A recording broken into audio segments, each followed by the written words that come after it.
महायुतीचं राज्य आहे. त्याच्यामुळे महायुतीने खरं तर महायुती म्हणून निवडणुका लढवणं अधिक योग्य होतं. परंतु आता त्यांनी तसा निर्णय घेतलेला असल्यामुळे आमची सुद्धा तयारी आहे. आम्ही स्वबळावर ह्या निवडणुका लढवू आणि ह्या निवडणुका जिंकू. पण असं पुढे म्हटलेलंच नाही. त्याच्यामुळे त्यांनी असं बोलणं मुळातच चुकीचं आहे की महायुती म्हणूनच आम्ही निवडून आलेलो आहोत. आम्ही जे सर्व उमेदवार आहोत आणि त्यांचेसुद्धा उमेदवार आहेत हे सुद्धा महायुती म्हणूनच निवडून आलेले आहेत. त्याच्यामुळे याच्यामध्ये एकाच पक्षाच्या म्हणूनच निवडून आलेलो आहोत.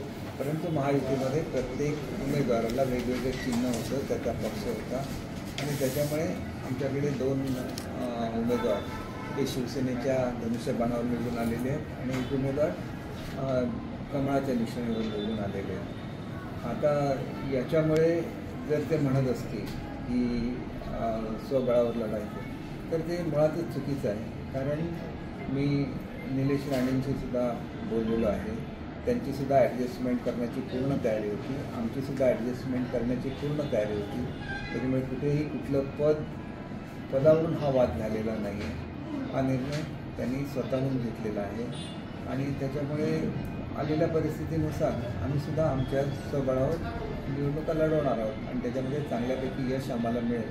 कारण आम्ही जनतेच्या बरोबर राहतो, जनतेची नेहमी कामं करतो आणि त्याच्यामुळे आम्हाला आणि विशेषतः बाळासाहेबांचे विचार कायम ठेवण्यामध्ये एकनाथ शिंदे साहेबांचं जे योगदान आहे ते लोकांच्या नजरेसमोर आहे.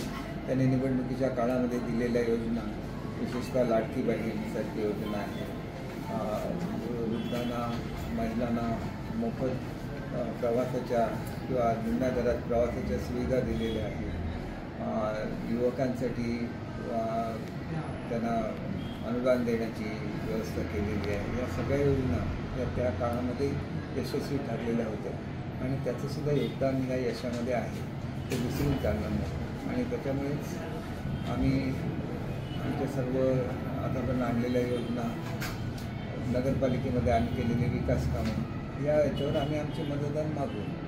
याच्यामध्ये कुठल्याही परिस्थितीमध्ये कोणाच्याही विरोधामध्ये चुकीची स्टेटमेंट येणार नाही त्याची आम्ही काळजी घेऊ.